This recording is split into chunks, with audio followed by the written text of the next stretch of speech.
தமிழ்நாட்டில் 2026 கூட்டணிகள் எப்படி மாறுபடலாம்? ஏன்னா நீங்கள் சொல்வது போல் அத்தகைய உச்சபட்ச நடவடிக்கைகள் போகும் பட்சத்தில் ஈடி தரப்பிலிருந்து அப்போ திமுக கூட்டணிக்குள்ளே எத்தகைய மாறுபாடுகள் தென்படலான்னு எதிர்பார்க்கலாம். இப்போ மெல்ல மெல்ல திமுகவுக்கான நெருக்கடி கூடிக்கிட்டே வருது.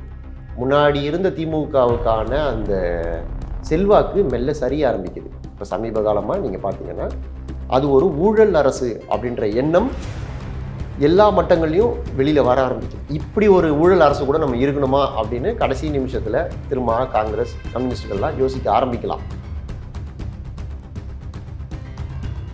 திமுக தான் வலிமையா இருக்கு. பாஜக இருக்கும் பொழுது கட்சிகள் வருவாங்கன்னு எதிர்பார்க்கலாம். நம்ம அரசியல்வாதிகள் அவங்களுக்கு என்ன தேவையோ அதுக்கு ஏற்ற மாதிரி மாற்றி மாற்றி பேசுவாங்க. பாஜக கலைஞரே பாஜக கூட இல்லையா, கூட்டணி பாஜக இருக்கு அதனால வரமாட்டோம்னு சொல்றதெல்லாம் இன்னைக்கு இந்த மே மாதம் சொல்றாங்க. டிசம்பர் மாதம் சொல்லுவாங்களா அப்படின்னா அவங்களே அதை உறுதியாக சொல்ல மாட்டாங்க.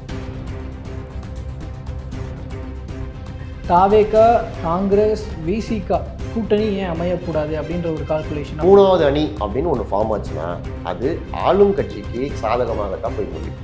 மத்தியிலையும் நம்ம அதை தான் பார்த்துருக்கோம், மாநிலத்திலையும் அதை தான். இப்போ விஜய் பாருங்க, யார் கூட கூட்டணின்னு சொல்ல இப்போ வரைக்கும் அவர் நான் மத்தியில் இருக்கவங்களையும் மாநிலத்தில் இருக்கவங்களையும் நாங்கள் எதிர்க்கிறோம்னு சொல்கிறாரு. நேற்று கூட ஆதவ அர்ஜுன் அவர் ப்ரெஸ் மீட் வச்சு அதை கிளாரிஃபை பண்ணுறாரு. நாங்கள் அதிமுக கூட்டணி கூட போகல, நாங்கள் தனியாக தான் இருக்க போகிறோம். ஆனால் உறுதியாக இருப்பாங்களா இதுலன்றது நம்ம சொல்ல முடியாது.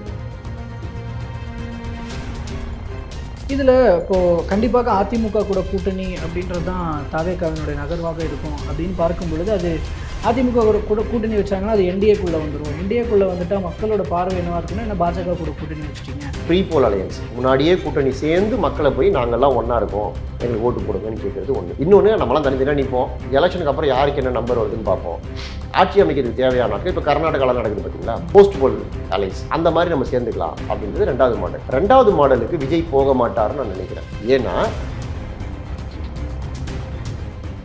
திமுகவுக்கான நெருக்கடிகள் அதிகமாயிட்டே போச்சுன்னா திமுகவில் இருக்கிற கட்சிகள் ஒத்தொத்தராக வெளியில் போவாங்க. வெளியில் போகிறவங்க இன்னைக்கு அதிமுக பக்கம் தான் போவாங்க, டிவிகே பக்கம் போக மாட்டாங்க. ஏன்னா டிவிகேவே உறுதியாக கடைசி வரைக்கும் நிற்குமா அப்படின்றது தெரியும். அதனால் நெருக்கடிகள் அதிகமாக அதிகமாக திமுக அணி வலுவிழக்கும்.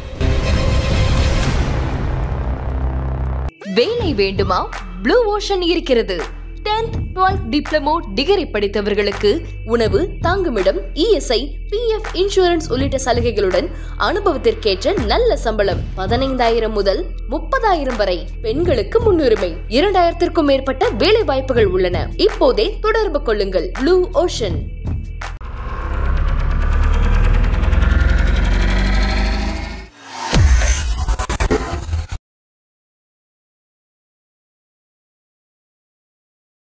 தமிழர்கள் அனைவருக்கும் அன்பு வணக்கம். இன்றைய சிறப்பு நேர்காணலில் நம்மோடு இணைந்திருக்கிறார் தேர்தல் வியூக வகுப்பாளர் திரு பார்த்திபன் அவர்கள். அவரிடம் தற்போது தேர்தல் வியூகங்கள் குறித்தும் பல்வேறு கட்சிகளினுடைய நிலைப்பாடுகள் குறித்தும் முக்கியமான சில அரசியல் நிகழ்வுகள் குறித்தும் பேசலாம். வணக்கம் சார். வணக்கம் சார். இப்போது தமிழ்நாட்டில் இப்போ 2026 தேர்தலுக்கான பணிகளை ஒவ்வொரு கட்சிகளுமே ஆரம்பிச்சிருக்கிறாங்க. இப்போ முதலாவதாக இந்த கூட்டணி யார் யார் கூட பேச போகிறாங்க, பண்ண போகிறாங்க அப்படிங்கிறது தான் இப்போ பேசு பொருளாக இருக்குது. அந்த வகையில் இப்போ நான் இன்றைக்கி இப்போது லேட்டஸ்ட்டான பாமகலேருந்து ஆரம்பிக்கலாம்னு நினைக்கிறேன். ஏன்னா உள்ளுக்குள்ளே பெரிய கிளாஸஸ் போயிட்டுருக்கு தந்தை மகனுக்குள்ளே அப்படின்னு சொல்லப்படும் பொழுது நேற்று ப்ரெஸ் மீட் கொடுத்த ராமதாஸ் அவர்கள் எல்லாம் சுமூகமாக போயிட்டுருக்கு அப்படிங்கிறத மென்ஷன் பண்ணுறாரு. எந்த ஒரு மனக்கசப்பும் இல்லை, அன்புமணியோட அவர் வருவார் அப்படிங்கிற மாதிரிலாம் பேசியிருக்கிறாரு. அப்படி இருக்கும் பொழுது இப்போ பாமகவுக்குள்ளே இருக்கிற இந்த பிரச்சனைகள் சுமூகமாகிவிட்டதாக பார்க்கலாமா? அப்படி ஆவதன் மூலமாக கூட்டணி எத்தகைய நகர்வுகளை திசையை நோக்கி நகரலாம்? ஏன்னா ரெண்டு பேரும் ரெண்டு எதிரெதிர் திசையில் இருக்கிறதாக தானே தற்போது வரைக்கும் புரிந்து கொள்ளப்பட்டிருக்கு. அந்த வகையில் பாமகவில் இப்போ நடக்கிற விஷயங்களை பார்க்கும்போது சீனியர் ராமதாஸ், டாக்டர் ராமதாஸை விட அன்புமணி முதிர்ச்சியாக நடந்து கொள்வதாக நான் ஃபீல் பண்ணுறேன். ஏன்னா இவராவது பெரியவர் நிறைய விஷயங்கள் பேசுகிறாரு. அன்புமணி அப்பாவுக்கு எதிராக இது வரைக்கும் பேசினதா எதுவுமே வெளியில் வரல. அவர் எதுவும் எங்கேயுமே அப்பாவை விட்டு கொடுத்து பேசவே இல்லை. அதனால் இது மற்றவர்கள் சொல்கிறதே போல் பிளவு வரைக்கெல்லாம் போகாது. அது ஏதோ ஒரு பெரிய இது என்னென்னா, இவர் திமுக கூட்டணிக்கு போகணுன்னு சொன்னார்னா அவர் அதிமுக கூட்டணிக்கு போகணுன்னு சொல்கிறாரு வச்சுக்கோங்க. அது ஒரு டிஃப்ரென்ஸ் ஆஃப் ஒப்பீனியன் தான். அது ஏதோ ஒரு பாயிண்டில் எது நமக்கு அதிக சாதகமாக இருக்குன்றதை ரெண்டு பேரும் உட்காந்து பேசி அந்த கூட்டணிக்கு போகலான்றதை ஒத்துப்பாங்க. அது இன்றைக்கி நமக்கு ஒரு மாநாடு நடந்திருக்கு. அதுக்கப்புறம் அவங்களுக்குள்ள சில கூட்டம் நடக்குது, கட்சிக்குள்ள சில சேஞ்சஸ் நடக்குது. அதனால அது ஒரு பேசு பொருளாக இருக்குது. பாமகவை பொறுத்தவரை அவங்களுடைய கடந்த காலத்தை பார்க்கும்போது பெரும்பாலான நேரங்களில் அவங்க வெற்றி பெறும் கூட்டணியை கரெக்டாக கண்டுபிடிச்சி அதில் போய் சேர்ந்துருக்காங்க. சில நேரங்களில் தான் சறுக்கியிருக்காங்க. இப்போது மறுபடியும் அந்த தவறை செய்யக்கூடாதுன்றதுல சீனியர் ராமதாஸ் உறுதியாக இருக்கார். அதனால் அவங்களுக்குள்ள அதை பேசி சரி பண்ணிப்பாங்க. யாருக்கு வெற்றி வாய்ப்பு அதிகம் அப்படின்றதை அவர்கள் அனலைஸ் பண்ணி அதை நோக்கி தான் நகருவாங்க அப்படின்றது தான் என்னுடைய கணிப்பு. ஓகே, இப்போ இதில் வந்து அன்புமணி அவர்களோட கால்குலேஷன் அதிமுக பக்கம் போகணுன்றது தற்போதைக்கு தவறுன்னு நினைக்கிறாரா, இல்லை இந்த எலெக்ஷன்லேயே தவறு அப்படின்னு அவர் நினைக்கிறாரா அப்படின்னு தான் எடுத்துக்கணுமா அவருடைய அதில் மனம் போகாமல் இருக்கிறதுக்கு காரணம்? இல்லை, இது எந்த கூட்டணிக்கு போகிறதுன்றதை விட இப்போவே அதை சொல்லணுமா வேணாமா அப்படின்ற கேள்வி தான் அங்கே பிரதானமாக டிஸ்கஸ் பண்ணப்படுறதா நான் கேள்விப்படுறேன். இப்போ சீனியர் ராமதாஸ் என்ன சொல்கிறாங்கன்னா, இது ஏன் நம்ம இப்போவே சொல்லணும் யார் கூட கூட்டணின்னு. இப்போ விஜய் பாருங்கள், யார் கூட கூட்டணின்னு சொல்ல இப்போ வரைக்கும் அவர் வந்து நான் மத்தியில் இருக்கவங்களையும் மாநிலத்தில் இருக்கவங்களையும் நாங்கள் எதிர்க்கிறோன்னு சொல்கிறாரு. நேற்று கூட ஆதவ அர்ஜுன் அவர் ப்ரெஸ் மீட் வச்சு அதை கிளாரிஃபை பண்ணுறாரு. நாங்கள் அதிமுக கூட்டணி கூட போகல, நாங்கள் தனியாக தான் இருக்க போகிறோம். ஆனால் உறுதியாக இருப்பாங்களா இதுலன்றது நம்ம சொல்ல முடியாது. அது எலெக்ஷன் நெருக்கத்தில் நடக்கிற விஷயங்களை பொறுத்து அவங்களோட ஸ்டாண்ட் வந்து மாறலாம். இன்னைக்கு அரசியல் கட்சிகள் அது புத்திசாலித்தனமான நகர்வும் கூட. ஒரு வருஷம் இருக்கும்போது இப்போவே ஏன் நம்ம அணியை வந்து டிக்ளேர் பண்ணணும், பேர வலிமை குறைஞ்சி போயிடும். கடைசி நிமிஷம் வரைக்கும் நீங்கள் எங்களை கூப்பிடணும்னு ஒரு டிமாண்டை க்ரியேட் பண்ணோன்னா நீங்கள் 10 சீட்டு கேட்குற இடத்துல 15 சீட்டு கேட்கலாம். அதைத்தான் டாக்டர் ராமதாஸ் சொல்கிறாரு. அதில் தான் அவங்களுக்குள்ள கான்ஃப்ளிக்ட் வருது. அவர் இப்போவே அன்புமணி போய் பிஜேபி கூட்டணியில் சேர்ந்துடக்கூடாது, சேர்ந்துட்டா நம்மளை டேக் இட் ஃபார் கிராண்டடாக எடுத்துப்பாங்க. அந்த அறிவிப்பு அவரை வந்து செயல் தலைவர் அப்படின்ற அறிவிப்பு எப்போ வந்துச்சுன்னு நீங்கள் பார்க்கணும். அடுத்த நாள் அமித்ஷா வரப்போறாருன்னும் போது முதல் நாள் ராமதாஸ் இதை வந்து அவசர அவசரமாக சொல்கிறார். ஏன்னா அடுத்த நாள் அமித்ஷா வரும்போது டாக்டர் அன்புமணி ராமதாஸ் போய் அவரை சந்திச்சாலே அது வந்து கூட்டணியில் இருக்கிறோன்றது கிட்டத்தட்ட உறுதிப்படுத்தின மாதிரி தான். இதையே நம்ம இப்போ செய்யணும், கொஞ்சம் டைம் எடுத்துப்போம். எல்லாரும் அவங்களுடைய விஷயங்களை பேரம் பேசுகிறாங்க. தேமுதிகலாம் வலிமையாக பேரம் பேசுகிறாங்க. நம்ம இவ்வளோ பெரிய கட்சி, நம்ம ஏன் வந்து டேக் இட் ஃபார் கிராண்டடாக இருக்கணும்னு நினைக்கிறாரு. அது கரெக்டு தான். ஸோ அந்த கோணத்தில் தான் இப்போது நேற்று நடந்த இஷ்யூஸ்க்கு அப்புறமா அந்த ப்ரெஸ் மீட்டுக்கு அப்புறமா இப்போ பேசின வடிவேல் ராவணன் அவர்களும் கூட பாஜக கூட்டணியில் தான் இப்போ இருக்கும், ஆனால் 2026 இருக்கமா இல்லையா அப்படிங்கிறத ராமதாஸ் அறிவிப்பார்னு சொல்லிட்டு போகிறத கூட அந்த இப்போவே ரிவீல் பண்ண வேணான்னு தான் எடுத்துக்கணும் இல்லைங்களா? யாருமே இப்போவே அவங்களுடைய நிலைப்பாடை ரிவீல் பண்ண மாட்டாங்க. இப்போ நீங்கள் திரும்ப கூட தொடர்ந்து எதிர்க்கிறார் அதிமுக கூட்டணியை. அவர் திமுக கூட்டணியில் தான் உறுதியாக இருப்பாரான்னு நம்ம சொல்ல முடியாது. ஏன்னா உள்ளுக்குள்ளே என்ன நினைக்கிறாங்கன்றதை இன்னைக்கு பொது வெளியில் சொல்லணுன்ற அவசியமும் கிடையாது. அது குழப்பங்களுக்கு தான் வித்திடும். அது எல்லா தலைவர்களுமே இப்போ என்ன நடந்துக்கிட்டு இருக்கு அப்படின்றத உன்னிப்பாக பார்த்துக்கிட்டே இருக்காங்க. இப்போது சாதாரணமாக இல்லை, தமிழ்நாடு அரசியல் சூழல் எப்படி இருக்குன்றது உங்களுக்கு நல்லாவே தெரியும். இடி ரைடு போயிட்டுருக்கு. இந்த இடி ரைடுகள் உதயநிதியை நோக்கி தான் நீளுது அப்படின்னு சொல்கிறாங்க. உதயநிதி உறுதியாக கைது செய்யப்படுவார் அப்படின்றது தான் டெல்லி வட்டாரங்கள் நமக்கு சொல்கிற தகவல். மணீஷ் சிசோடியா, அரவிந்த் கெஜ்ரிவால் மாடலை போல தமிழ்நாட்டிலும் அது துணை முதலமைச்சரோடு நிற்குமா இல்லை முதலமைச்சர் வரைக்கும் வருமான்ற விவாதம்லாம் டெல்லியில் நடக்குது. ஜார்க்கண்டில் இதே மாதிரி ஒரு லிக்கர் ஸ்கேமில் வினய்குமார் சௌபேன்னு அவங்களோட முன்னாள் பிரின்சிபல் செக்ரட்டரியை ஐஏஎஸ் ஆஃபீஸர் அரெஸ்ட் பண்ணுறாங்க. இன்னொரு ஜாயின்ட் கமிஷனர் அரெஸ்ட் பண்ணியிருக்காங்க.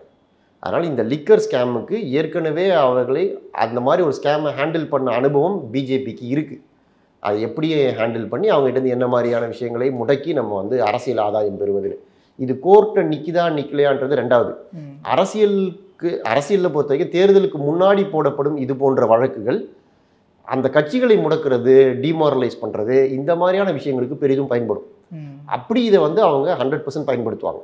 ஓகே, ஆக்சுவலி இந்த டாஸ்மாக் ரைடு குறித்து நம்ம தனியாகவும் பேச வேண்டியிருக்கு. அப்போ அதில் டெப்த்தாக பேசலாம். பட் அதற்கு முன்னாடி நீங்கள் சொன்னது போல் இந்த விஷயத்தை மையப்படுத்தி தமிழ்நாட்டில் 2026 கூட்டணிகள் எப்படி மாறுபடலாம்? ஏன்னா நீங்கள் சொல்வது போல் அத்தகைய உச்சபட்ச நடவடிக்கைகள் போகும் பட்சத்தில் ஈடி தரப்பிலிருந்து அப்போ திமுக கூட்டணிக்குள்ளே எத்தகைய மாறுபாடுகள் தென்படலான்னு எதிர்பார்க்கலாம்? தமிழ்நாடு அரசியலை பொறுத்த வரைக்கும் 2 அணி தாங்க, திமுக அதிமுக. கடந்த 50-60 வருஷமாக இதுதான் நிலைமை.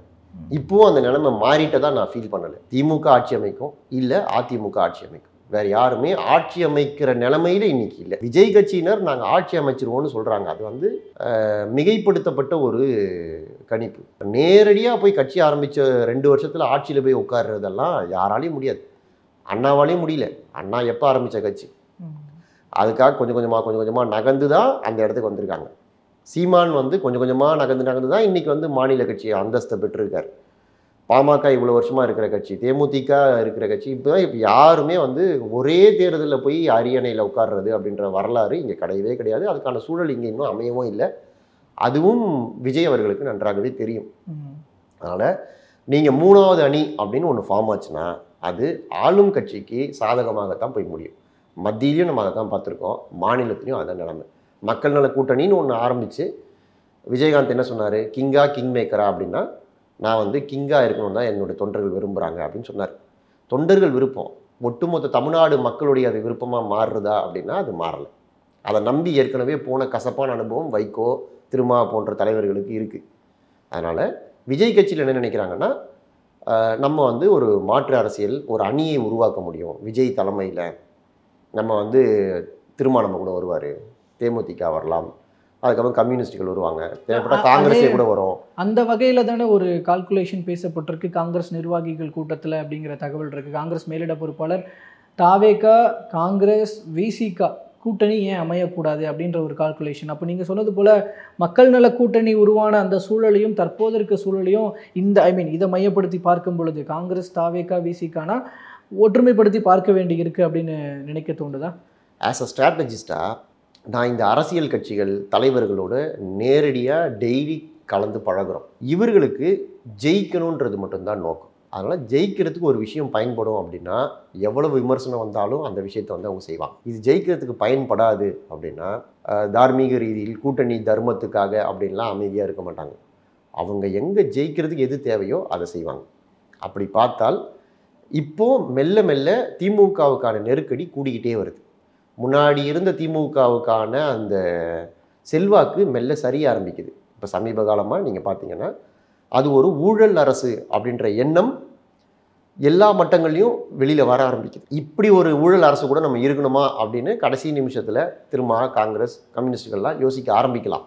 இல்லை இது அவங்க இப்போ சரி கட்டிட்டாங்க அப்படின்னா இன்றைக்கி ஆஸ் ஆன் டேட் நம்ம பேசுகிற சமயத்தில் கூட்டணியாக பார்த்தால் திமுக கூட்டணி தான் வலிமையான கூட்டணியாக இருக்குது. அதிமுக ரொம்ப மோசமான நிலைமையில் இருந்தது. இப்போ எடப்பாடி பழனிசாமியுடைய சமீபத்திய ஸ்டேட்மெண்ட்ஸு, அறிக்கைகள் எல்லாமே கொஞ்சம் பவர்ஃபுல்லாக திருப்பி அடிக்கிறார். இவங்க ஒன்று சொன்னாங்கன்னா வெள்ளை குடை வேந்தேன்னு சொல்கிறாரு, ஏன் டெல்லிக்கு போகிறீங்கன்னு கேட்குறாரு. அதுக்கு அவங்க வந்து நீங்கள் தவழ்ந்து வந்தீங்கன்னு ஒரு பதில் சொன்னால் மறுபடியும் அதுக்கு ஒரு பதில் சொல்கிறார். இதெல்லாம் இப்போ சமீப காலமாக தான் நம்ம பார்க்குறோம். இதெல்லாம் வந்து மெல்ல மெல்ல மக்கள் மத்தியில் இது ஒரு சோஷியல் இன்ஜினியரிங், மக்கள் மத்தியில் ஒரு நரேட்டிவை செட் பண்ணுவாங்க. இந்த செட் பண்ணுறதுக்கு கொஞ்சம் காலம் எடுக்கும். இப்போ இருக்கிற முதலமைச்சர் எதிர்க்கட்சி தலைவராக இருந்தபோது இது வந்து கமிஷன், கலெக்ஷன், கரப்ஷன் அரசு, அடிமை அரசு அப்படின்னு திருப்பி திருப்பி திருப்பி திருப்பி சொல்லி இவங்க வந்து தமிழக உரிமைகளை, மாநில உரிமைகளை மத்திய அரசுகிட்ட அடகு வைக்கிறாங்க. இந்த அடிமை அரசு நமக்கு வேணாம், இது வந்து தூக்கி போடுங்க அப்படின்னு தான் மக்கள்கிட்ட பிரச்சாரம் பண்ணாங்க. ஆனால் தமிழ்நாட்டினுடைய உரிமைகளுக்காக ஆக்ஷன்ஸ் எடுத்த அரசாக திமுக அரசு இருக்கிறதுன்னு இப்போ அவங்க கிளைம் பண்ணுறாங்கல்ல. இப்போ ஆளுநர் விவகாரத்துலையாக இருக்கட்டும், இப்போ திரும்ப கல்வி நிதியை கேட்டு மறுபடியும் கேஸ் போட்டிருக்கிறதாக இருக்கட்டும், இதெல்லாமே வந்து நம்மளுடைய தமிழ்நாட்டினுடைய உரிமைகளை மீட்டெடுக்கிற விஷயங்களை நாங்கள் தான் ஃபுல் ஃப்ளெஜ்டாக பண்ணுறோம் அப்படிங்கிறது தானே பார்க்குறாங்க. அதையெல்லாம் கூட்டணி கட்சிகள் கால்குலேஷன் பண்ண மாட்டாங்க. அதெல்லாம் கூட்டணி கட்சிகள் பார்க்க மாட்டாங்க. அரசியலை பொறுத்த வரைக்கும் நீங்கள் யாருன்றது முக்கியம் இல்லை, உங்களை என்னவா ஜனங்க நினைக்கிறாங்க, என்ன ஒரு தோற்றம் உங்களுக்கு இமேஜ் என்ன இருக்குது, அந்த இமேஜை பயன்படுத்தி ஆட்சிக்கு வர முடியுமா முடியாதா, இதைத்தான் எல்லாருமே பார்ப்பாங்க. அரசியல் அப்படி தான் நடக்குது. அவர் ஒரு தலைவர் இருக்கார், அவர் ரொம்ப பயந்த சுபாவம்னு வச்சுக்கோங்க.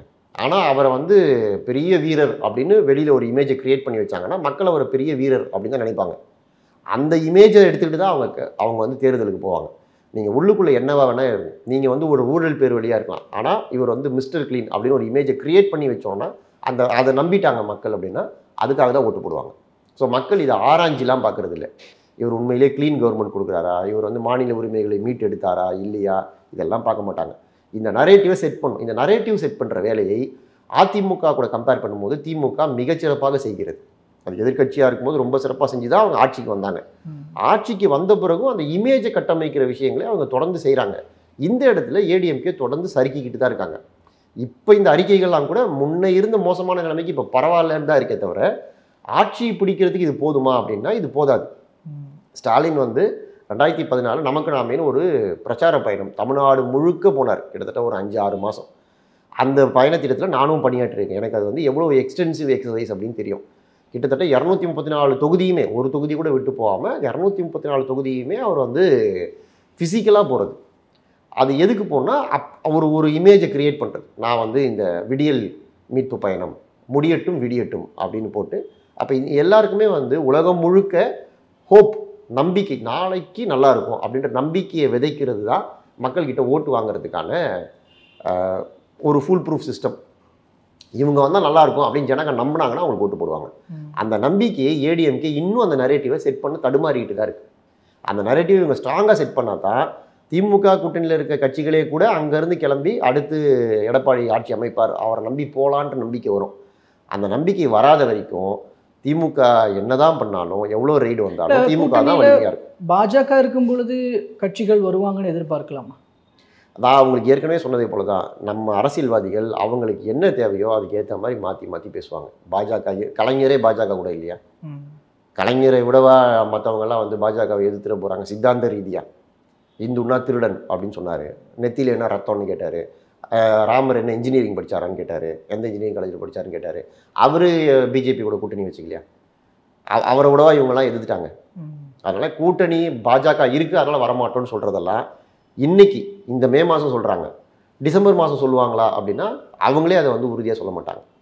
அவர்களை பொறுத்தவரை ஆட்சியில் இருக்க வேண்டும், ஆளும் கூட்டணியிலே இருக்கணும். அதுக்கு எந்த கூட்டணி ஆட்சிக்கு வரப்போகுதுன்னு சென்ஸ் பண்ணுறாங்களோ அந்த கூட்டணியில் கடகடன் எல்லாரும் வந்துடுவாங்க. ஓகே, இப்போ இதில் அதிமுகவை மையப்படுத்தி அப்படின்னு பார்க்கும் பொழுது இப்போ அவங்களோட வெற்றி வாய்ப்புக்கு ஒன் ஆஃப் தி இம்பார்ட்டன்ட் ஃபேக்டராக ஒரு விஷயம் நடக்கணும். அது என்னென்னா ஒன்றுபட்ட அதிமுக அப்படிங்கிறத வந்து மேற்கோள் காட்டுறாங்க இல்லையா? இப்போ பாஜகவும் அதுதான் விரும்புது அப்படின்னு பார்க்கும் பொழுது, ஆனால் இபிஎஸ் அதுக்கு உடன்படலை அப்படின்ற போது அந்த ஒன்றுபட்ட அதிமுக இல்லாமல் ஜெயித்து விட முடியுன்ற நம்பிக்கை இபிஎஸ்க்கு எது இருக்குது? இப்போ தென்மண்டலத்தில் தென் மாவட்டங்களில் இருக்கிற கால்குலேஷன்ஸ்லாம் அவர் போட்டு வச்சிருக்கிறதெல்லாம் பலிக்குமா அப்படிங்கிற ஒரு கேள்வி வருது இல்லையா? ஸோ அந்த வகையில் அதிமுகவினுடைய வியூகங்களாக இருக்கட்டும், இபிஎஸ்சியினுடைய அந்த வியூகங்களாக இருக்கட்டும், திட்டங்களாக இருக்கட்டும், அதெல்லாம் 2026 நோக்கி போகும்போது எப்படி இருக்கும் அதிமுகவை மையப்படுத்தி பார்க்கும் பொழுது? ஆஸ் அ எலெக்ஷன் ஸ்ட்ராட்டஜிஸ்டாக நான் ஒரு 6-7 எலெக்ஷனுக்கு வேலை செஞ்சுருக்கேன். நாங்கள் பார்த்ததில் மக்கள் யார் வரணும் அப்படின்னு ஓட்டு போடுறத விட யார் வரக்கூடாது அப்படின்னு தான் ஓட்டு போடுறாங்க. இந்தியா முழுக்கவே கிட்டத்தட்ட இதுதான் நிலைமை. நீங்கள் UPA 1 UPA 2 2 கவர்மெண்ட்டை பார்த்து UPA 2உடைய ஊழல்களை பார்த்த பிறகு இந்த கவர்மெண்ட் தப்பித்தவர் கூட திரும்பி வந்துடக்கூடாது அப்படின்னு தான் நரேந்திர மோடிக்கு ஓட்டு போட்டாங்க. பிஜேபி வந்து பாலாரம் தேனாரம் ஓடும் அப்படின்லாம் யாரும் ஓட்டு போடல. இந்த கவர்மெண்ட் வேண்டாம், உங்களை வீட்டுக்கு அனுப்புகிறோம், அந்த இடத்த அவங்க பிடிச்சிக்கிட்டாங்க. இதே தான் தமிழ்நாட்டில் கடந்த இதெல்லாம் பார்த்தீங்கன்னா இவங்க வேணாம், இவங்களுடைய அட்டகாசம் அதிகமாக இருக்குது, இவங்களை வீட்டுக்கு அனுப்புவோம் அப்படின்னு வீட்டுக்கு அனுப்பிட்டு தான் அடுத்த ஆளை கொடுப்பாங்க. எடப்பாடியுடைய மிக முக்கிய நம்பிக்கை இந்த கவர்மெண்ட் வந்து அன்பாப்புலர் கவர்மெண்ட்டாக மாறிடுச்சு, ஆன்டி இன்கம்பன்சி ஸ்ட்ராங்காக இருக்குது, இந்த கவர்மெண்ட்டுக்கு மக்கள் மறுபடியும் ஓட்டு போட மாட்டாங்க, அதனால் நம்ம அந்த இடத்த நம்ம பிடிச்சிடலாம் அப்படின்றத அவருடைய முதல் விஷயம். இன்னொன்று, திமுக போன முறை பேசினது எல்லாமே எங்களுக்கு வாய்ப்பு கொடுங்க, ஸ்டாலின் முதலமைச்சர் ஆனார்னா இதெல்லாம் பண்ணுவார், அவர் வந்து ஒரு மிஸ்டர் கிளீன், அவர் மேலே எந்த ஊழல் குற்றச்சாட்டும் கிடையாது, அதனால தான் அவர் இந்த கவர்மெண்ட்டை ஊழல்னு சொல்கிறார். பதிலுக்கு நீங்கள் ஊழல்வாதின்னு அவங்களால சொல்ல முடியாது, ஏன்னா அவர் மேலே எந்த ஊழல் குற்றச்சாட்டும் கிடையாது. அதனால் அவர் தைரியமாக இது கரப்ஷன் கமிஷன் கவர்மெண்ட்டு அப்படின்னு சொன்னார். அது மக்கள்கிட்ட எடுபட்டுச்சு. இப்போது ஸ்டாலினுடைய கொளத்தூர் தொகுதியிலேயே மக்கள் வந்து அதிருப்தியாக இருக்காங்கன்றதெல்லாம் ஊடகத்தில் வர பேட்டிகளெல்லாம் நம்ம பார்க்க முடியுது. ஒரு பேட்டி நான் 2 நாளைக்கு முன்னாடி பார்த்தேன். அதில் ஸ்டாலின் முதலமைச்சராக இருந்து எதாவது பண்ணுவாருன்னு நாங்கள் நினச்சோம், எங்கள் தொகுதிக்கு எதுவுமே பண்ணல, இன்னும் கூட அடிப்படை வசதிகள் இல்லாமல் இருக்குன்னு அந்த மக்கள் சொல்கிறாங்க. இப்போ இதுக்கு நீங்கள் காரணம் சொல்ல முடியாது. போன முறை நீங்கள் நான் எதிர்கட்சி தலைவராக இருக்கேன், எனக்கு ஃபண்டு கொடுக்கல, ஒத்துழைக்க மாட்டாங்க, கவர்மெண்ட் வந்து வேறு கட்சி, அதனால் எங்களுக்கு நடக்கலை நீங்கள் சொல்லலாம். இப்போது நீங்கள் தான் முதலமைச்சர், நீங்கள் ஒத்துழைக்க மாட்டாங்க ஒரு மினிஸ்டர் கூட சொல்லலாம், நீங்கள் சொல்லவே முடியாது, நீங்கள் தான் முதலமைச்சர். அப்படி இருந்து உங்களுடைய தொகுதியே மாடல் தொகுதியாக இல்லை, உங்கள் தொகுதிக்குள்ளேயே இவ்வளோ மனக்குமுறல் இருக்குது மக்களுக்கு அப்படின்னா இது தமிழ்நாடு முழுக்க எவ்வளோ ஆன்டி இன்கம்பன்சி இருக்குன்னு யோசிச்சு பாருங்கள். அவங்க நாங்கள் ஆட்சிக்கு வந்தால் செஞ்சிருவோன்னு சொன்னீங்க போன முறை, இப்போ நீங்கள் ஆட்சியில் இருந்துக்கிட்டு போய் மக்களை பார்க்குறதுன்றது வேற, ஆட்சிக்கு கொடுங்க வாய்ப்பு கொடுங்க நாங்கள் செஞ்சிருவோன்னு சொல்லி நம்பிக்கையை சொல்லி போய் பார்க்குறது வேற. இதை தான் எடப்பாடி நம்புறார். ரெண்டாவது முக்கியமான காரணம் விஜய் அப்படின்ற ஒரு ஃபேக்டர். விஜய் இப்போ தான் முதல் முறையாக சட்டமன்ற தேர்தலில் கேண்டிடேட் போட போகிறாரு. நீங்கள் ஒரு வேளை தனியாக நிற்கிறாரு, இல்லை அதிமுக கூட்டணிக்கு போகிறார், இது 2 தானே ஆப்ஷன். இதை தாண்டி அவர் திமுகவுக்கு போக முடியாது, அது ஆளுங்கட்சிக்கு கூட போகிறதுக்கு எதுக்கு அவர் வந்து அவர்னா கமல்ஹாசனா. ஸோ அதனால் அது வாய்ப்பு இல்லை. ஆனால் விஜய் அவர் தலைமையில் தான் கூட்டணி அப்படிங்கிறத சொல்கிறாரு. அது இன்னைக்கு சொல்கிறாருங்க, இன்னைக்கு சொல்கிறாரு. இன்னைக்கு சில விஷயங்கள்லாம் பண்ணல, இன்னொரு 4-5 மாதத்துக்கு ரோட் ஷோலாம் போகிறாரு. ஆமாம், அப்போ ரோட் ஷோலாம் போகும்போது நீங்கள் வந்து அதிமுக பேனர் எதுக்கு தூக்கிட்டு போனோம்? இவங்களே போன முறை கூட்டணியில் பிஜேபி கூட கூட்டணியில் இருந்தபோது என்ன சொன்னாங்க? பிரச்சாரத்துக்கு போகும்போது பிஜேபிக்காரங்களே எங்கள் வண்டியில் வராதிங்கன்னு சொன்னாங்க. ஏடிஎம்கேக்காரங்களே. மக்கள் எதை ஏற்றுப்பாங்களோ மக்கள்கிட்ட முதல்ல போய் பல்ஸ் பார்ப்பாங்க 4 மாதம் என்ன அளவுக்கு வருதுன்னு. அதை பார்த்ததுக்கப்புறம் கொண்டு வந்து ஏடிஎம்கே கிட்டேயே பேரம் பேசுவாங்க. எங்களுக்கு பாருங்கள் எவ்வளோ வரவேற்பு இருக்குது, போகிற இடத்துலலாம் மக்கள் வந்து காலையில் 10 மணி நேரம் உட்காந்துட்டு இருக்காங்க எங்கள் தலைவரை பார்க்குறதுக்கு. இவ்வளோ நேரம் காத்திருக்காங்க, இவ்வளோ கிலோமீட்டர் தூரத்துக்கு மக்கள் நீண்ட வரிசையில் நின்று வந்து அவருக்கு வரவேற்பு கொடுக்குறாங்க. அவர் இவ்வளோ பெரிய மக்கள் தலைவர். நீங்கள் வந்து என்னங்க 40 சீட்டு கொடுக்குறேன்றீங்க, 45 சீட்டு கொடுக்குறேன், எனக்கு 80 சீட்டு கொடுங்க, 90 சீட்டு கொடுங்கன்னு கேட்குறதுக்கு அதெல்லாம் வேணும். அதெல்லாம் இல்லாமல் சும்மா போய் நீங்கள் எப்படி கேட்பீங்க? இப்போ போய் கேட்டிங்கன்னா எடப்பாடி என்ன சொல்லுவார்? நீங்கள் இது வரைக்கும் எந்த எலெக்ஷன் நின்று இருக்கீங்க, எவ்வளோ ஓட் ஷேர், எதுவுமே இல்லை, எடுத்தோடனே நீங்கள் 100 சீட்டு கொடு 90 சீட்டு கொடுங்க, எப்படி கொடுக்க முடியும்னு கேட்டார்னா பதில் என்ன? அதுக்காக இந்த ரோட் ஷோலாம் பண்ணுவாங்க. பண்ணதுக்கு பிறகு அவருக்கு வந்து ஒரு அனலைஸ் பண்ணாங்கன்னா, ஒரு சர்வே எடுத்தாங்கன்னா அவங்களுடைய வாக்கு சதவீதம் என்னவா இருக்குன்னு ஒரு கணிப்பு வரும். அதன் அடிப்படையில் மற்றவங்க வரணும்னா கூட ஏன் வரணும்? நான் சரி நீங்கள் கேட்ட கேள்விக்கே வரேன். திருமாவோ காங்கிரஸோ கம்யூனிஸ்ட்டுகளோ விஜய் கூட வரணும்னா என்ன டீல், எதுக்காக வரணும்? இல்லை, அதனால தானே அவங்க கூட்டணி தொடர்பான பேச்சுவார்த்தைகள், கூட்டணி முடிவு பண்ணுறது டிசம்பரில் தான் அப்படின்னு சொல்லியிருக்கிறாங்களே. இப்போ ஆதவர்ஜுனால சொன்னார். இப்போ இதெல்லாம் பண்ணிட்டு தான் நாங்கள் அதவே பிளான் பண்ண போகிறோன்றது தானே அவங்க சொல்கிறாங்க. இதெல்லாம் வெளியில் பத்திரிகையில் வர்றது, வெளியில் ஊடகத்துக்கிட்ட பேசுறது, இதை வச்சு தான் நீங்கள் கேள்வி கேட்குறீங்க. இதை தான் நம்ம பேசுகிறோம். பேக் டோரில் அவங்க எதுவுமே பண்ணாமல் இருப்பாங்கன்னு நீங்கள் நினைக்கிறீங்களா? கண்டிப்பாக பேச்சுவார்த்தைகள் போய் எல்லாரும் கூடயும் பேசிக்கிட்டு தான் இருக்காங்க. நீங்கள் ஒரு கட்சி ஒரு மாநாடு நடத்துதுன்னு வச்சுக்கோங்க. என்கிட்ட சில பேர் கேட்பாங்க, எலெக்ஷன் வேலையை ஸ்டார்ட் பண்ணலாம் அப்படின்னா, இப்போ ஏன் சார் இன்னும் 1 வருஷம் இருக்குது, நம்ம ஒரு 6 மாதம் முன்னாடி ஆரம்பிக்கலாம் அப்படின்னு சொல்லுவாங்க. அவங்களுக்கு நாங்கள் சொல்கிறது என்னென்னா, எலெக்ஷன் வேலைன்றது ஒரு பெரிய திருவிழா மாதிரி. அதுக்கு 1 வருஷன்றதே பத்தாது. அதனால தான் பிஜேபி எப்போவுமே எலெக்ஷன் மோட்லேயே இருக்குது. நீங்கள் ஒரு மாநாடு நடத்தணுன்னா கூட மினிமம் 2 மாதம் டைம் வேணும். அந்த இடத்த சமன் பண்ணி, அதுக்கப்புறம் அந்த இடத்துல எல்லா ப்ரொவிஷன்ஸும் பண்ணி அதை கொண்டு வரதுக்கு. நாங்கள் திமுக இளைஞரணி மாநாடுக்கு ட்ரோன் ஷோ பண்ணோம். நாங்கள் தான் ஆர்கனைஸ் பண்ணோம். அந்த ட்ரோன் ஷோ கம்பெனி மினிமம் 3 வாரம் டைம் கேட்குறான். அந்த லாங்கிடியூட் லாட்டிடியூட்லாம் மேப் பண்ணி ப்ரோக்ராம் பண்ணுறதுக்குலாம் ஒரே ஒரு ஈவெண்ட் 15 நிமிஷம் நடக்க போகிற ஈவெண்ட்டுக்கு மினிமம் 3லேருந்து 4 வாரம் டைம் கேட்குறான். அப்போது தேர்தலில் எவ்வளோ வேலை நீங்கள் செய்யணும், எவ்வளோ மக்களை போய் சந்திக்கணும், உங்கள் கட்சிக்குள்ளே உங்களுடைய செல்வாக்கை உயர்த்தணும், எதிராளியை நீங்கள் வந்து ஒரு பக்கம் சமாளிக்கணும், இதுக்கு தேவையான செலவுக்கான பணத்தை திரட்டணும், அந்த பணத்தை செலவு பண்ணணும். உங்களுக்கு வந்து இப்போ எலெக்ஷனில் ஒரு அமௌண்ட் சொல்லியிருப்பாங்க, இவ்வளோ தான் செலவு பண்ணணும். ஆனால் நீங்கள் செலவு பண்ணுற தொகைக்கும் அதுக்கும் சம்மந்தமே இல்லை. அவ்வளோ தொகை நீங்கள் செலவு பண்ணுறீங்க. அப்போ அதெல்லாம் செலவு பண்ணணுன்னா எப்படி செலவு பண்ணுறது? இதுக்கெல்லாம் 1 வருஷம் பத்தவே பத்தாது. அப்படி இருக்கும்போது இவங்க டிசம்பர் மாதம் போய் ஒருத்தர்கிட்ட பேசி அதுக்கப்புறம் வேலையை ஆரம்பித்து 4 மாதத்தில் ஒரு எலெக்ஷனை சந்திச்சிட முடியும்னு நினைக்கிறீங்க? அந்த வேலையெல்லாம் அவங்க ஆல்ரெடி தொடங்கிட்டாங்க. எல்லாருக்கூடயும் பேசிக்கிட்டு இருக்காங்க. எப்போ டிக்ளேர் பண்ணுறதுன்றது உரிய காலம் வரும்போது டிக்ளேர் பண்ணுவாங்க. இதில் இப்போது கண்டிப்பாக அதிமுக கூட கூட்டணி அப்படின்றது தான் தாவேகாவினுடைய நகர்வாக இருக்கும் அப்படின்னு பார்க்கும் பொழுது, அது அதிமுக கூட கூட்டணி வச்சாங்கன்னா அது என்டிஏக்குள்ளே வந்துடும். என்டிஏக்குள்ளே வந்துட்டால் மக்களோட பார்வை என்னவாக இருக்குன்னா, என்ன பாஜக கூட கூட்டணி வச்சிட்டிங்க அப்படின்னு தானே இருக்கும். அப்படின்ற பொழுது அந்த விஷயத்துக்கு போக மாட்டாங்க. இன்னொன்று ஒரு நல்ல விஷயம் அப்படின்னு ஒரு பாசிட்டிவான விஷயமா பார்க்கணுன்னா, விஜய் தனித்து நிற்கணும் இந்த ஃபஸ்ட்டு எலெக்ஷனில். அப்போ தான் அவரோட பலம் என்னன்னு தெரிஞ்சிக்க முடியும் இப்படின்னு சிலர் கருத்துக்கள் வைக்கிறாங்க இல்லையா? அப்போ இந்த கருத்துக்களை அணுகணும். 2 பாசிபிலிட்டி இருக்குங்க. வழக்கமாக தேர்தலில் என்ன நடக்கும் அப்படின்னா, ஒன்று ப்ரீபோல் அலையன்ஸ், முன்னாடியே கூட்டணி சேர்ந்து மக்களை போய் நாங்கள்லாம் ஒன்றா இருக்கோம் எங்களுக்கு ஓட்டு போடுங்கன்னு கேட்குறது ஒன்று. இன்னொன்று நம்மளாம் தனித்தனியாக நிற்போம், எலெக்ஷனுக்கு அப்புறம் யாருக்கு என்ன நம்பர் வருதுன்னு பார்ப்போம். ஆட்சி அமைக்கிறதுக்கு தேவையான நாட்கள் இப்போ கர்நாடகாவில் நடக்குது பார்த்தீங்களா, போஸ்ட் போல் அலைன்ஸ், அந்த மாதிரி நம்ம சேர்ந்துக்கலாம் அப்படின்றது 2வது மாடல். 2வது மாடலுக்கு விஜய் போக மாட்டார்னு நான் நினைக்கிறேன். ஏன்னா நீங்கள் நிற்கிறீங்க, சரி தனியாக நிற்கிறாரு, இல்லை நீங்கள் சொல்கிற மாதிரி யாரோ சில பேர் விடுதலை சிறுத்தைகள் கம்யூனிஸ்டுகளை சேர்த்துக்கிட்டு ஒரு அணி நிற்கிறாரு. 234 தொகுதியில் எவ்வளோ கூட்டணி கட்சி கொடுப்பீங்க? ப்ராக்டிக்கலாக பேசுங்க. சரி 134 தொகுதி கொடுத்துட்றீங்கன்னு வச்சுப்போம். 100 தொகுதி நீங்கள் நிற்கிறீங்க. 100 தொகுதி நிற்க மாட்டாங்க. தனியாக நிற்கிறதுனா மெஜாரிட்டி இவங்க வச்சுக்கணும்ல, 117 வேணும்ல. அப்போ 180 தொகுதி நிற்கிறீங்க, 130 தொகுதி நிற்கிறீங்க. 180 தொகுதிக்கான 2ஆம் கட்ட தலைவர்கள் யார், அவங்களுக்கான பேக்கப் என்ன, இன்றைக்கி நீங்கள் போட்ட மாவட்ட செயலாளர்களே இப்போ இது வரைக்கும் என்ன வேலை செஞ்சுருக்காங்க? ஒன்றும் பெரிய வேலை செய்யல. அவர்கிட்ட நிறைய பேர்கிட்ட பணம் இல்லை, ரொம்ப எளிய பின்னணியிலேருந்து வந்த ஆட்கள்லாம் போட்டிருக்கீங்க. அப்போது அவங்களுக்கு தேர்தல் செலவுக்கு யார் பணம் கொடுக்குறது? அவங்க தேர்தல் செலவு எப்படி பண்ணுவாங்க? இப்போ இந்த தொகுதியில் ஒருத்தர் நிற்கிறாரு, டிவிகேலேருந்து ஒரு யங்ஸ்டர் நிற்கிறாரு, அவர்கிட்ட காசு இல்லை. அவரை எதிர்த்து வந்து இப்போ டி நகர் தொகுதியில் நிற்கிறாருங்க. டி நகரில் ஏடிஎம்கேல சத்யா நிற்கிறாரு, திமுக சைட்லேருந்து ஒரு பலமான ஒரு கேண்டிடேட் நிற்கிறாரு. அப்போ அவங்களுடைய பணபலத்துக்கு முன்னாடி இவர் என்ன ஆவார்? அப்போது உங்களோட 150 கேண்டிடேட்டில் 100 பேருக்கு மேலே டெபாசிட் கூட வாங்க மாட்டாங்க. இப்போ எலெக்ஷனை ஃபேஸ் பண்ணணும் அப்படின்னாலே கூட்டணி வச்சுட்டு தான் ஃபேஸ் பண்ணி நீங்கள் டெபாசிட் கூட வாங்க மாட்டாங்க. அப்போ வாங்காத போது உங்களுடைய நீங்கள் ஒரு இமேஜை கட்டமைக்கிறீங்கல்ல, ஒரு மாஸ் லீடரு, இவருக்காக தமிழ்நாடு முழுக்க இவ்வளோ பேர் திரண்டு ஓட்டு போடுவாங்க, தனியே வந்து ஆட்சி அமைச்சிருவாருன்னு. அப்போ அந்த இமேஜ் வந்து சுக்குநூறாக உடஞ்சிருச்சுன்னா அதுக்கப்புறம் யார் உங்ககிட்ட அலையன்ஸ் வைப்பாங்க? அதுக்கப்புறம் எப்படி நீங்கள் வந்து கட்சியை அடுத்த கட்டத்துக்கு நகர்த்துவீங்க? ஓகே, இன்றைக்கி நீங்கள் கையை மூடி வச்சுருக்கீங்க, உள்ளே என்ன இருக்குன்னு தெரியல. நீ தனியாக போய் எலெக்ஷன் நின்ட்டிங்கன்னா தெரிஞ்சிடும்ல. அதுக்கான நீங்கள் கட்டமைப்பு வலுப்படுத்திருக்கீங்கன்னா அது இது வரைக்கும் நமக்கு பார்த்த மாதிரி விசிபிளாக அந்த மாதிரி எதுவுமே நடக்கலையே. நீங்கள் ஒரு 3-4 பேரை தவிர, சிடிஆர் நிர்மல்குமார், ஆதவ அர்ஜுனா, ஜான ஆரோக்கியசாமி, புஷி ஆனந்த் தவிர வேறு யார் நமக்கு அந்த கட்சியில் தெரியும்? நீங்கள் சொல்லுங்கள் ஒரு 10 பேரை. நீங்கள் வந்து நேருவையோ அன்பில் மகேஷையோ எதிர்த்து திருச்சியில் யார் போட்டி போடுவாங்க? மதுரையில் ராஜன் செல்லப்பா இந்த குரூப்லாம் இருக்காங்க ஏடிஎம்கேல, இந்த பக்கம் பிடிஆர் மூர்த்தி தளபதிலாம் இருக்காங்க. இவங்களை எதிர்த்து மதுரையில் யார் நிற்பாங்க? இது மாதிரி ஒவ்வொரு இடத்துல லோக்கல் ஹெவி வெயிட்ஸ் இருக்காங்கல்ல, அவங்களெல்லாம் எதிர்த்து போட்டி போடணுன்னா அதுக்கு எவ்வளோ வலிமை வேணும், பணபலம், படைபலம் எல்லாம் வேணும். வெறும் விஜய் அப்படின்ற ஒரு முகத்தை மட்டுமே வச்சுக்கிட்டு சரி விஜய்க்கு ஓட்டு போடுவாங்க, கரெக்டு. விஜய் சொன்னாருன்னு ஒரு ரமேஷுக்கும் சுரேஷுக்கும் ஏன் ஓட்டு போட போகிறாங்க? அந்த ரமேஷும் சுரேஷும் நிற்கிறாருன்னு மக்கள்கிட்ட போய் சொல்கிறதுக்கு இவர் தான் கேண்டிடேட்னு பிரச்சாரம் பண்ணுறதுக்கே ஒரு காசு வேணும்ல, அந்த காசே அவங்ககிட்ட இல்லையே.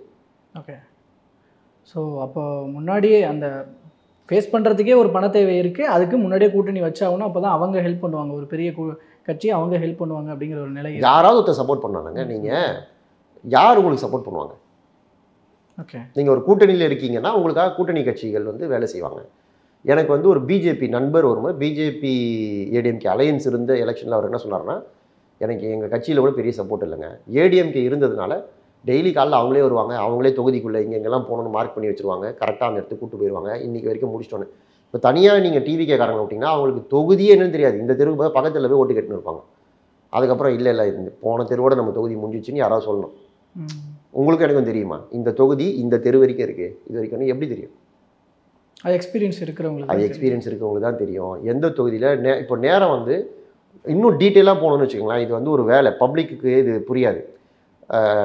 எலெக்ஷன் டேட் அனௌன்ஸ் பண்ணுறாங்க பாருங்கள். இப்போலாம் சமீப கால ட்ரெண்ட் என்னென்னா, டேட் அனௌன்ஸ் பண்ணுறதுக்கும் எலெக்ஷனுக்கும் ரொம்ப குறுகிய காலம், 1 மாதம் 1.5 மாதம் அவ்வளோதான் இருக்குது. அப்படி அனௌன்ஸ் பண்ண பிறகு நீங்கள் போனீங்கன்னா என்ன பண்ணணுன்னே தெரியாது உங்களுக்கு. அந்த 1 மாதத்தில் பார்த்துனுக்கும்போது அந்த 1 மாதம் போயிடும். நீங்கள் எல்லா பக்கமும் போகிறதா இல்லை முக்கியமான பக்கம் மட்டும் போகிறதா, எது நமக்கான ஸ்ட்ராங் ஹோல்டு, இந்த டேட்டாலாம் அவங்கக்கிட்டே ஏது? பிரதான கட்சிகள்கிட்டயே அது பெருசாக கிடையாது. பிரதான கட்சிகள்லேயே உள்ளடி வேலை பார்த்தாங்கன்னா திமுகலையும் அதிமுகலையும் அதை எப்படி சமாளிக்கிறதுன்றது தான் அவங்களோட பெரிய தலைவலி. ஸோ அந்த தேர்தல்ன்றது ரொம்ப ரொம்ப கஷ்டம், நீட் எக்ஸாமோட கஷ்டம். நிறைவாக ஒரு அது ரொம்ப ஈஸியாக ஹேண்டில் பண்ண முடியாது. ஓகே, இந்த பகுதியில் நிறைவாக ஒரு விஷயம் சார். இப்போ அப்படி பார்க்கும்போது நான் இப்போ திமுக, அதிமுக, பாஜக உங்களுடைய கூட்டணி, இன்னொரு பக்கம் தாவேக்கா இருக்கிறாங்க, சீமான் இருக்கிறாரு. இப்போது இவங்க இந்த 4 விஷயங்களை வச்சு சீமான் தனித்து தான் அப்படின்னு தான் சொல்லிட்டு இருக்கிறாரு. ஸோ அப்படி இருக்கும்போது நான் ஃபைனலாக இப்போ ஒவ்வொரு கூட்டணியிலையும் யார் யார் இடம் பெறுவார்கள்ன்ற ஒரு ஒரு ஒரு முன்னாடி ஒரு வியூகம், ஒரு பார்வை இப்போ தென்படுறத வச்சு இந்த கூட்டணியில் இவங்க இடம் பெறுவார்கள் அப்படிங்கிறதுல உங்களோட பார்வை என்னவாக இருக்குது? திமுகவுக்கான நெருக்கடிகள் அதிகமாயிட்டே போச்சுன்னா திமுகவில் இருக்கிற கட்சிகள் ஒத்தொத்தரா வெளியில் போவாங்க. வெளியில் போகிறவங்க இன்னைக்கு அதிமுக பக்கம்தான் போவாங்க, டிவிகே பக்கம் போக மாட்டாங்க. ஏன்னா டிவிகேவே உறுதியாக கடைசி வரைக்கும் நிற்குமா அப்படின்றது தெரியாது. அதனால் நெருக்கடிகள் அதிகமாக அதிகமாக திமுக அணி வலுவிழக்கும், அதிமுக அணி வலுப்பெறும். அந்த நம்பிக்கையில் தான் எடப்பாடி சந்தோஷமாக இருக்கார். சீமான் ஆஸ் யூஷுவல் தனித்து தான் அப்படி சீமான் ஆஸ் யூஷுவல் தனியாக தான் இருப்பார். அவருடைய ஸ்ட்ரென்த்தை ப்ரூவ் பண்ணுறதுல அவர் வாக்கு சதவீதத்தை அதிகப்படுத்துது. மெல்ல மெல்ல அவர் கிராஜுவலாக போகிறோம் அப்படின்னு இன்றைக்கி மாநில அந்தஸ்து வாங்கிட்டார். அதை நோக்கி அவர் நகர்ந்து போவார். Sure sir. ஸோ பொறுத்திருந்து பார்க்கலாம், அடுத்த நகர்வு இருக்கும்போது பேசலாம்.